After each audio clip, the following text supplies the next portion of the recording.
Welcome to TN2 AP சமையல். இந்த சேனல்ல நம்ம பார்க்க போறது தமிழ்நாடுல இருந்து ஆந்திரா வரைக்கும் உள்ள அனைத்து தென்னிந்திய உணவு வகைகள்.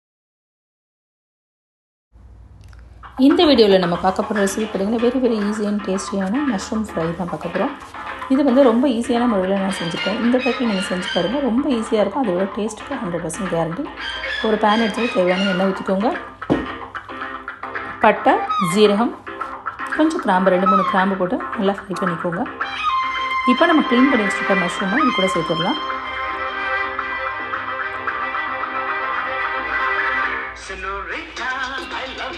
கொஞ்சம் மஞ்சள் சேர்த்துக்கோங்க.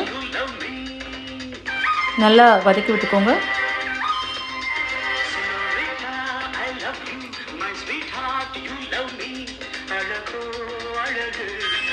இப்போ க்ளோஸ் பண்ணி கொஞ்சம் வேக விடுங்க. அப்பப்போ கொஞ்சம் மிக்ஸ் பண்ணி விட்டுக்கோங்க.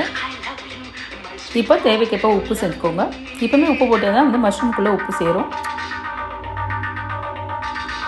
கொஞ்சம் க்ளோஸ் பண்ணி நல்லா வேக விடுங்க. அந்த தண்ணியெல்லாம் வந்து ஆவியாயிடணும். இப்போ பார்த்திங்கன்னா தண்ணியெல்லாம் வந்து ஆல்மோஸ்ட் போயிடுச்சு. இன்னும் கொஞ்சம் தண்ணி தான் இருக்குது. நல்லா மிக்ஸ் பண்ணி விட்டுக்கோங்க, தண்ணியெல்லாம் ஃபுல்லாக எவாபரேட் ஆகிற வரைக்கும். இப்போ பெப்பர் தான் நான் காரத்துக்கு சேர்த்து, இந்த மாதிரி 1 டேபிள் ஸ்பூன் வந்து பெப்பரை சேர்த்துக்கோங்க. பெப்பர் மட்டும்தான் வந்து நான் காரத்துக்கு சேர்த்துருக்கேன், மிளகாத்தூள் எதுவும் நான் சேர்க்கலாம். பட் இந்த மஷ்ரூமோட பெப்பர் காம்போ சூப்பராக இருக்கும் டேஸ்ட்டு. அவ்வளோதான், நம்மளோட மஷ்ரூம் ஃப்ரை ரெடி ஆகிடுச்சு.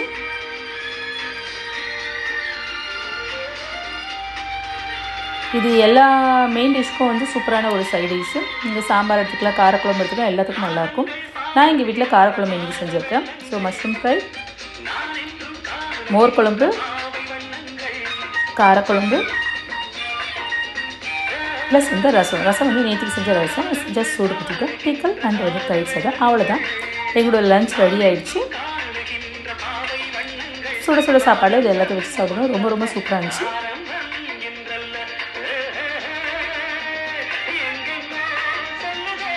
என்னோடய காரக்குழம்பு ப்ளஸ் மோர் குழம்பு ஏற்கனவே நான் வந்து வீடியோ அப்லோட் பண்ணியிருக்கேன். அதோட லிங்க் வந்து இந்த வீடியோ கீழே நான் கொடுத்துருக்கேன். இந்த ரெசிபி உங்களுக்கு பிடிச்சிச்சுன்னா உங்கள் வீட்டில் ட்ரை பண்ணி பாருங்கள். என்னோடய சேனல் உங்களுக்கு பிடிச்சிச்சுன்னா லைக் பண்ணுங்கள், ஷேர் பண்ணுங்கள், சப்ஸ்கிரைப் பண்ணுங்கள். தேங்க்ஸ் ஃபார் வாட்சிங்.